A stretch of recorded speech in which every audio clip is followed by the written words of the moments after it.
რა უნდა იცოდეს მეხუთე კლასელმა ნაწილი 3. ჩვენ პირველ და მეორე ნაწილში უკვე ვისაუბრეთ, რომ მეხუთე კლასელმა თუ უნდა იცოდეს ეს საკითხი, გამოდის შენ ახლა რომელიც მიყურებ და შეიძლება სრულად სტუდენტი იყო ან დადასრულებული, მაინც უნდა იცოდე ამ საკითხზე პასუხი როგორ გასცემ, იმიტომ რომ ეს არის მეხუთე კლასის მასალა და მასზე ინფორმაციას წესით და რიგით უნდა ვფლობდეთ ნებისმიერი ასაკის წარმომადგენლები. არ არის აქ საუბარი მერვე მეათე კლასის მასალაზე, ეს არის მეხუთე კლასის დაწყებითი კლასის მასალა. მოდი გადავალ ნომერ მესამე საკითხზე, რის გამოც არის ეს ვიდეო ნაწილი 3. პირველი და მეორე საკითხი ნაწილ პირველში და ნაწილ მეორეში უკვე გავარჩიე და მისი ნახვა შენ ჩემს გვერდზე შეგიძლია. ნაწილი 3 ითხოვს ვიცოდეთ როგორ შევადაროთ სხვადასხვა რიცხვები ერთმანეთს. და ამ კონკრეტულ შემთხვევაში ჩემს სადიაგნოსტიკო ტესტში წერია რიცხვები, რომლებიც სხვადასხვა ერთეულითაა წარმოდგენილი. მოდი ამოვიწერ მას, რომ შენს დააკვირდე, ეს არის 999 გრამი და 1 კილოგრამი და 100 გრამი. ანუ გამოდის მე მჭირდება ვიცოდე როგორ შევადარო ერთმანეთს ორი განსხვავებული რიცხვი, ან შესაძლოა ერთნაირი რიცხვი იყოს, მაგრამ შედარებით უფრო სტოლობა გამოვიყენო, ანუ ამასაც ესე ვთქვათ, მიხვედრა და ცოდნა სჭირდება, გვაქვს შემთხვევები, როცა ეშლებათ ეს კონკრეტული რიცხვი და ამ კონკრეტულ შემთხვევაში მით უმეტეს საჭიროა ვერ ყვევდე ერთეულებში. ეს კონკრეტული ერთეულები არის გრამი და კილოგრამი, წონის ერთეულები და რაღაცნაირად მათ შორის კავშირის პოვნა დაგვჭირდება, რომ სწორი პასუხამდე მივიდეთ. პირველ რიგში სანამ მე პასუხს გავცემდი ამ კონკრეტულ მაგალითს, მანამ შეგვიძლია ეს ვიდეო დააპაუზოთ, თავად უპასუხო და შემდეგ უკვე ჩართო სწორი ვერსია, ჩემი ახსნილი მოისმინო და შეაფასო საკუთარი ნაწილი. დავიწყებ. მოკლედ, რადგანაც ჩვენ ვიცით, რომ 1 კილოგრამში არის 1000 გრამი, გამოდის, რომ აი ამ კონკრეტულ ჩანაწერში 1 კილოგრამი და 100 გრამი, ეს ნიშნავს, რომ აქ გვაქვს 1000 გრამი და კიდევ 100 გრამი, რაც იგივეა 1100 გრამი, რომ ეწეროს. ხოლო აქეთ მხარეს გვაქვს 999 გრამი. ვინაიდან ახლა ეს ერთეულები არიან ერთნაირები, ჩვენ შეგვიძლია უკვე გადავინაცვლოთ რიცხვებზე, რომელიც გვაქვს აქ მოცემული, ეს რიცხვები შევადაროთ ერთმანეთს და პასუხთან მივიდეთ. რადგან 999 უფრო პატარაა ვიდრე 1100, ვიტყვით, რომ 1100 გრამი მეტია ამ შემთხვევაში, ანუ გამოდის 1 კილოგრამი და 100 გრამი ყოფილა მეტი ვიდრე 999 გრამი. თუ ვფიქრობ, რომ ძალიან მარტივი იყო და შენ რა საკითხიც დაგვიფიქსირებ და გვეტყვი, რომ ეს უპრობლემო დამახსენი წამებში, ძალიან სასიამოვნო იქნება ამის მოსმენა, რადგან სკოლის ასაკის მოსწავლეებიც უყურებენ მსგავს ვიდეოებს და მათ შეხალისებთ ის ფაქტი, რომ ახლა თუ არ იციან ამ ასაკში, როცა სკოლაში არიან, ისწავლონ და შემდეგ, როდესაც იქნებიან უკვე დადასრულებული, პასუხი ჰქონდეთ მსგავს მაგალითებზე.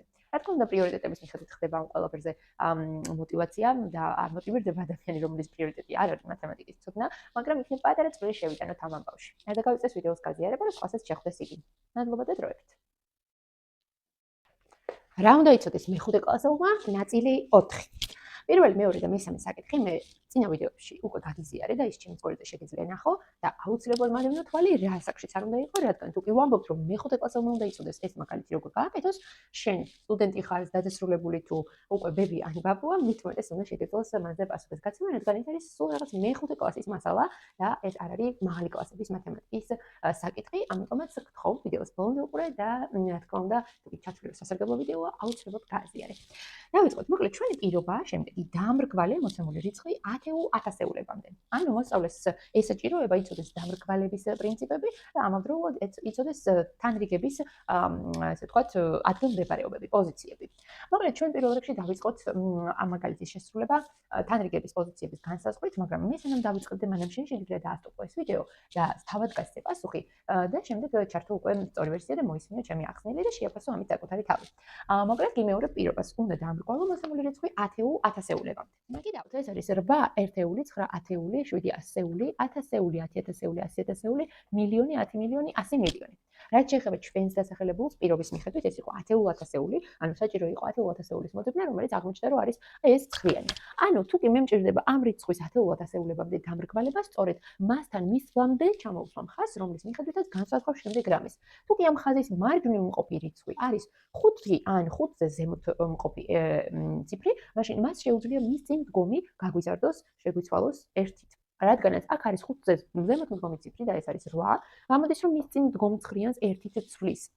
მაგრამ იმის გამო, რომ ცხრიანი ამ წუთას ერთ ადგილს იკავებს, ერთ პოზიციას იკავებს და როდესაც ერთით გაიზრდება, გახდება ორნიშნა რიცხვი, რომელსაც ჩვენ ვერ დავწერთ ერთ პოზიციაზე, გამოდის, რომ ის წინ გადაინაცვლებს, თვითონ განულდება, ხოლო 7-იანი გაიზრდება 1-ით და აღმოჩნდება, რომ წინ მყოფი რიცხვები ავტომატურად გადავიწერეთ, ხოლო ამ ხაზის მარჯვნივ მყოფი რიცხვები გავანულეთ.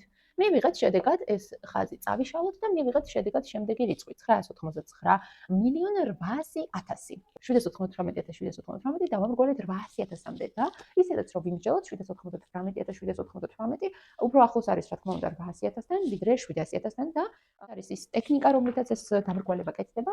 მე მინდა რომ ეს ვიდეო აუცილებლად გადააზიარო, რომ სხვებმაც გამოიყენონ ეს ტექნიკები და გაითვალისწინონ თავიანთი სკოლაში მოღვაწეობის პერიოდში. რა უნდა იცოდეს მეხუთე კლასელმა ნაწილი 5. და მე დაგხვდები თუ მეხუთე კლასელმა უნდა იცოდეს, გამოდის სკოლის ნებისმიერმა მოსწავლემ უნდა შეძლოს ეს გაკეთება სტუდენტმაც და დადასრულებულმა ადამიანმაც. და თუ კი შენ რომელიმე კატეგორიას წარმოადგენ, ანუ მეხუთე კლასელზე უფრო პატარა არ ხარ, ვინც ამ ვიდეოს უყურებ, მაშინ გამოდის რომ შენი თავი უნდა შეამოწმო. მოკლედ რომ ვთქვათ, მე ეხლა ფორმატით ვმუშაობ, რომელი ფორმატითაც თავაზობ რომ რიცხვი იყოს მოცემული, შემდეგ ვიდეო დააპაუზო და პასუხი შეამოწმო დაპაუზების შემდეგაც თვითონ დაწერე ამ პასუხებს, მაგრამ იმის გამო რომ წინა ვიდეო წამეშალა და აღარ წამიშლია და ამდენად პასუხები უკვე განზადებულია. მაგრამ წინა 4 საკითხს თუ გადახედავ ჩემს გვერდზე, იქ გაქვს ამის შესაძლებლობა რომ ვიდეო დააპაუზო და შემდეგ ნახო სწორი ვერსიები, ანუ შეამოწმო საკუთარი თავი. ამ ეტაპზე კი უბრალოდ მომიწევს თავიდან გავიმეორო ვიდეოში ნასაუბრები, რომელი ვიდეოც უკვე წაშლილია. სამწუხაროდ. მოკლედ დავიწყოთ. მოცემული რიცხვებია არაბული რიცხვები და ჩვენ ის გადავწეროთ უნდა რომაული რიცხვების სახით. მაგრამ სანამ ამ ჩანაწერებს გავაკეთებთ, მანამ გავიხსენოთ რომელი რიცხვები როგორი სიმბოლოთია რომაულად ჩაწერილი. მაგალითად 10 x-ით არის წარმოდგენილი 100 z-ით 1000 m-ით 50 l-ით 500 d-ით. თუ ეს კონკრეტული სიმბოლოები მე მახსოვს, მაშინ საჭიროა ვიცოდე კიდევ ორი წესი, რომელიც შემდეგ ნებისმიერი მაგალითის გაკეთებაში დამეხმარება.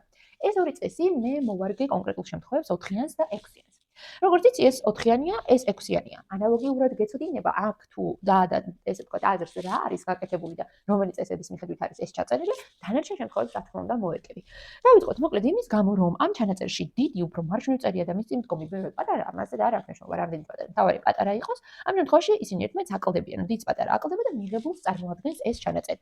ხოლო იმ შემთხვევაში, როცა დიდის მარჯვნივ წერია, მასზე პატარა, ამ შემთხვევაში ემატებიან და ამ კონკრეტული შემთხვევისთვის 6-იანს წარმოადგენს ეს ჩანაწერი. მე შემიძლია ეხლა რადგანაც უკვე ვიდეო წამეშალა, მაგრამ ესე ვთქვათ, დაფის წაშლის გარეშე გავაგრძელე მუშაობა, დავამატო კიდევ ერთი შემთხვევა არის მაგალითად ეს და მაგალითად ეს. შეიძლება დამეთანხმები, რომ იგივე წესი მუშაობს აქაც და იმის გამო, რომ დიდის წინ პატარა წერია 10 1 გამოაკლდება და ეს წარმოადგენს 9-ს, ხოლო იმის გამო, რომ დიდის მომდევნოა პატარა, ისინი ერთმანეთს დაემატებიან და 10-ის 1 თუ 1 დაემატება, უფრო სწორად რო ვთქვათ, გვექნება 11. ანალოგიურად დავიწყოთ ეხლა თითოეულის დამუშავება და პირველი მაგალითია 68. 68-ში გვაქვს 50, გვაქვს 10 და გვაქვს 8. ანუ ჩვენ დავშალეთ ეს რიცხვი ზუსტად იმ სიმბოლოების მიხედვით, რომელი სიმბოლოებითაც მას რაც შეიძლება მოკლედ ჩავწერდით. პირველი სიმბოლო არის l, რომელიც 50 წარმოადგენს, შემდეგ 10, ანუ x, რომელიც 10 წარმოადგენს, უფრო სწორად ვთქვა, ეს უკვე არის 60 და შემდეგ დავწერეთ ჩვეულებრივ ჟვიანი, 5-იანისგან და 3-იანისგან. ანუ მივიღეთ 68. რაც შეეხება 59-ს, პირველად დავწერეთ l, ანუ 50 და შემდეგ უკვე 9-იანი, რომელიც აი აქ გვეწერა და გადავიტანეთ ჩვეულებრივ. რაც შეეხება 100-ს, იგი შედგება 100-ისგან და 20-ისგან, ანუ 100 დავწერეთ z-ი, ხოლო 20 რაც შეეხება დავწერეთ 2 ცალი x-ი, ანუ 10-იანები და 10 და 10 რა თქმა უნდა არის 20.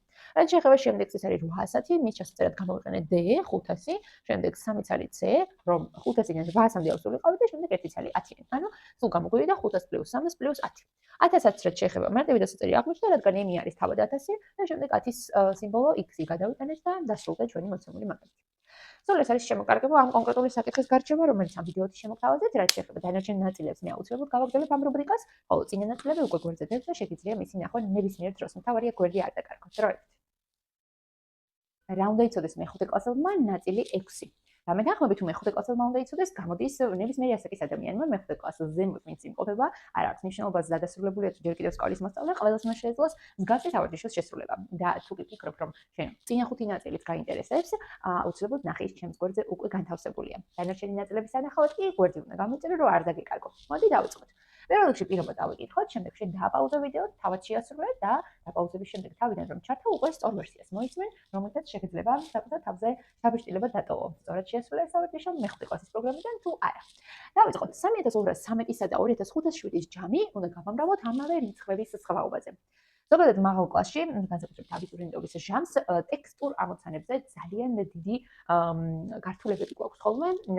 იმართლა რომ თქვა თავადაც როდესაც უცხოური სავარჯიშოებია ნათარგმნი მეც მიჭირს ხოლმე სწორად ჩავწვდე ეგრევე პირველივე წაკითხვაზე, მაგრამ რა თქმა უნდა ეს ყველაფერი საჭიროებს რამდენიმე ჯერ თვალის გადავლებას, შემდეგ უკვე გააზრებას და რა თქმა უნდა პასუხთან მისვლას.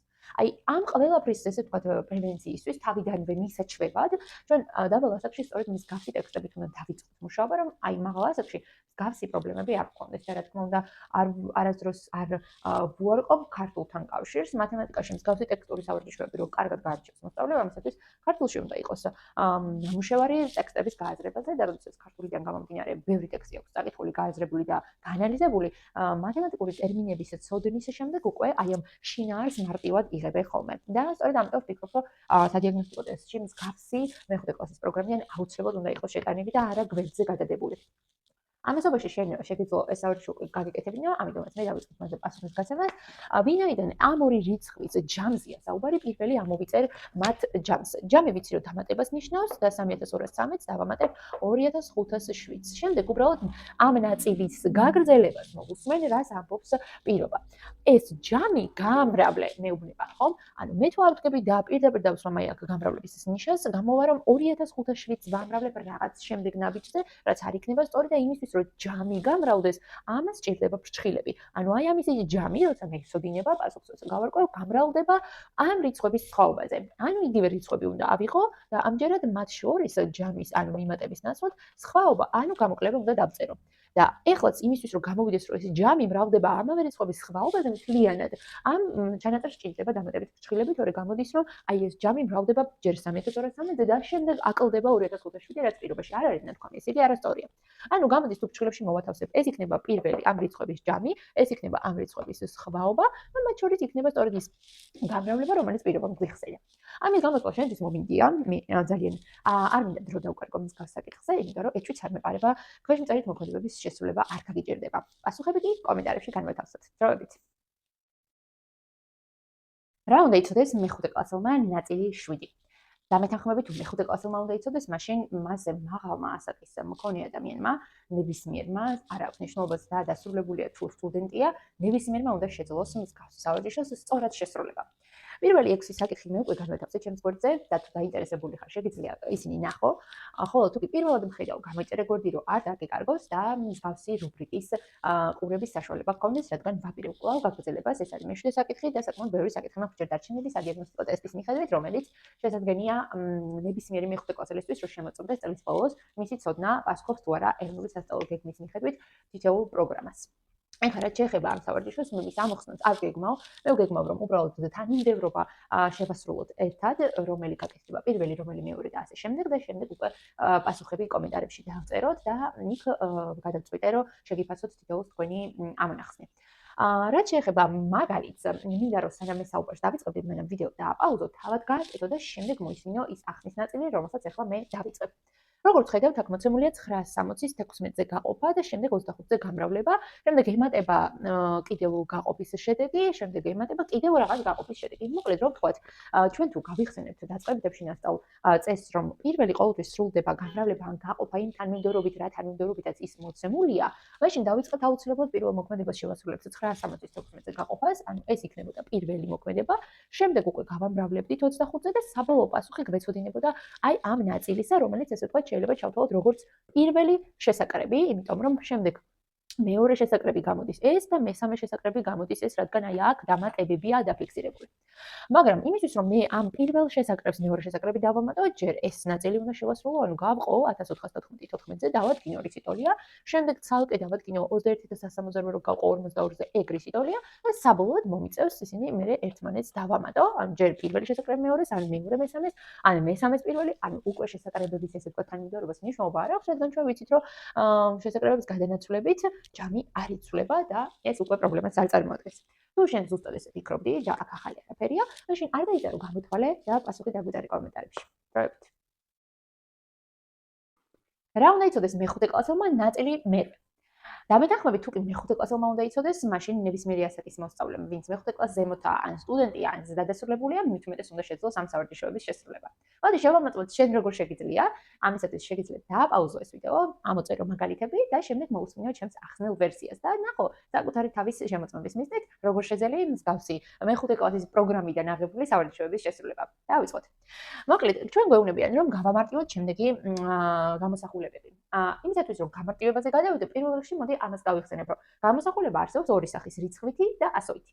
ამ კონკრეტულ შემთხვევაში გვაქვს ასეთი გამოსახულებები, რომლებიც გამარტივებისას რა პატარ-პატარა პირობების ცოდნა საჭიროებენ. აი მაგალითად, როდესაც გვიწერია პირველ შემთხვევაში ფრჩხილები და ფრჩხილებს გარეთ 6-იანი, უნდა ვიცოდეთ, რომ აი ამ ფრჩხილსა და 6 შორის იგულისხმება გამრავლება და ეს 6-იანი ფრჩხილში მყოფ ორივე წევრს ეხება. 2 იქნება 3-4, არა აქვს მნიშვნელობა, მოკლედ ფრჩხილში მყოფ ყველა წევრზე ვრცელდება. ამიტომაც არის ფრჩხილში ჩასმული შიდა გამოსახულება და საერთო 6-იანი უწერიათ გარედან. ანუ გამოდის 6 უნდა გავამრავლო 8-ზე, შემდეგ გავამრავლო y-ზე, რომ დავწერო ფრჩხილების გარეშე გამარტივებული ვერსია. 6 ჯერ ვამაძლევს 48-ს, ხოლო 6 ჯერ -y ვამაძლევს -6y-ს, რის გამოც დავწერ 48-6y. რაც შეეხება შემდეგ შემთხვევას, 9 უნდა გამრავლდეს 2-ზე, ამჯერად 3-ზეც და ამჯერად 8-ზეც, ხო? ანუ ეხლა როგორც წეგან თქვი, რომ რამდენი წევრიც არ უნდა იყოს საერთოა ეს 9 და ყველა წევრს ახერხებათ, ხო? ზუსტად ეგ შემთხვევა გვაქვს შესასრულებელი. დავიწყოთ 9 ჯერ 2b არის 18b, 9 ჯერ 3c არის 27c და 9 ჯერ 8 არის 72. რაც შეეხება შემდეგ სავარჯიშოს 12 პლუს 3 პლუს a გავამრავლოთ 2-ზე. ესე იგი, როგორც აქ ხედავთ, ჯერ ფრჩხილები და გამრავლება უნდა შესრულდეს, ესე ცალკე რომ გამოვუყოთ ეს ამბავი და შემდეგ 12 უნდა დაემატოს. ან 12-ს უნდა დაემატოს ამის პასუხი, მას მნიშვნელობა არ აქვს. ესე იგი 12-ს რომ ვიცოდე რა დავამატო, ჯერ ეს უნდა გავამარტივო, მაგრამ ამ ჩანაწერის ესე ვთქვათ, სწორედ შესასრულებლად 12-ს არ დავემწყოთ და გზად გადავიწერ. 12 პლუს და აი რა პლუს ამაზე ვიმჟელოთ ახლა ერთად. თუ მაგალითად გარეთ მეწერა წინ 6-იანი და შიგნით მყოფ ყველა წევრზე გადავამრავლე, ეხლა ეს გარეთ მყოფი წევრი 2-იანი თუ მარჯვენა მხრიდან გვახლავს, აქ არაფერი იცვლება, ზუსტად იგივე პრინციპი სრულდება, ჯერ 3-ზე მრავლდება, მერე a-ზე. გამოდის რომ 2 ჯერ 3 მექნება 6, 2 ჯერ a მექნება 2a და აღმოჩნდა რომ მივიღე შესაკრებები, სადაც რიცხვებიც მაქვს და ასეთი წევრიც. ამის გამო რომ რიცხვები დავაჯგუფე ერთად, 12 და 6 არის 18, ხოლო 2a-ს ვერანაირად ვერ დავუმატებ 18-ს და აი ესე დავტოვოთ. იმის გამო რომ ეს არის რიცხვი, ეს კი ასოითი წევრი. რაც შეეხება შემდეგ მაგალითს, აქაც დასაჯგუფებელი გვაქვს, როგორც ხედავთ, აქ b და b არის პირველ, მეორე და მეოთხე შესაკრებში, ხოლო 3-ას არ ახლავს არანაირი ასო, მით უმეტეს b არ ახლავს, შესაბამისად ის იქნება ცალკე დაწერილი. 2b პლუს 5b პლუს 6b, ეს იგივე რაც 2-ს 5 და 6 დავუმატო და ბეგვერდით მივწერო, რადგან ისინი ერთნაირი წევრები არიან. ჩავთვალოთ, რომ 2 ცალ b-ს 5 ცალი b დაიმატა და 7 ცალი b მივიღეთ, შემდეგ 7 ცალს 6 ცალი დაიმატა და 13 ცალი მივიღეთ, ანუ 13 ცალ b-ს უნდა დავამატოთ 3, რომელსაც ვერ დავამატებთ და ამ სახით დავტოვოთ. ძალიან საინტერესოა შენი ვერსია, რომელიც წეგან უნდა დაგეწერა ვიდეოს დაპაუზების შემდეგ, როგორი აღმოჩნდა, სწორი იყო თუ არა. გელოდები კომენტარებში, რომ ვიცოდეთ, რამდენად შეგვიძლია მეხუთე კლასის პროგრამიდან მაგალითების შესრულება და აუცილებლად თუ კი ესე ვთქვათ, თქვენთვის პრობლემას არ წარმოადგენს, მიუთითეთ თქვენი ასაკი. ძალიან დიდი მადლობა დროებით და შევხვდებით მე-9 ნაწილში. რა უნდა იცოდეს მეხუთე კლასელმა მათემატიკიდან ნაწილი 9. დამეთანხმები თუ მეხუთე კლასელმა უნდა იცოდეს, მაშინ ნებისმიერი ასაკის ადამიანმა მეხუთე კლასს ზემოთ ვინც იმყოფება, ყველამ უნდა შეძლოს ამ განტოლებების ამოხსნა. შენ რა ასაკში ხარ და თუ შეგიძლია მისი ამოხსნა? მოდი შევამოწმოთ ეს ამბავი. დააპაუზე ეს ვიდეო, ამოწერე ეს განტოლებები და შემდეგ ჩართე ჩემი ახსნის ვერსია და ვნახოთ სწორად ამოხსნით თუ არა თითოეულ მათგანს. პასუხები კომენტარებში შეგიძლია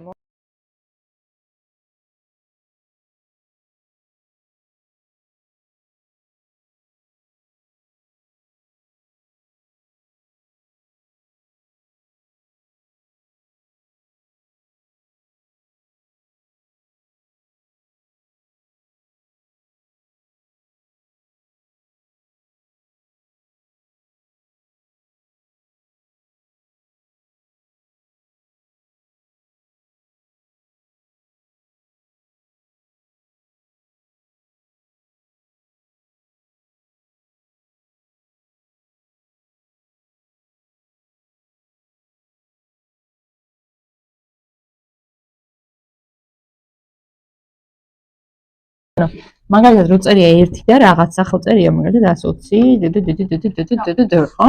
1 სანტიმეტრი ამდენ სანტიმეტრს შეესაბამება და კილომეტრებში რო გადაიყვანო 1 2 3 4 5 ნული უნდა მოაშოროთ და დაგვრჩა 1 სანტიმეტრი თურმე 1200 კილომეტრის შესაბამისი ყოფილა. 5 ნულით შორდები. და არ შეუშალო რა ხელი.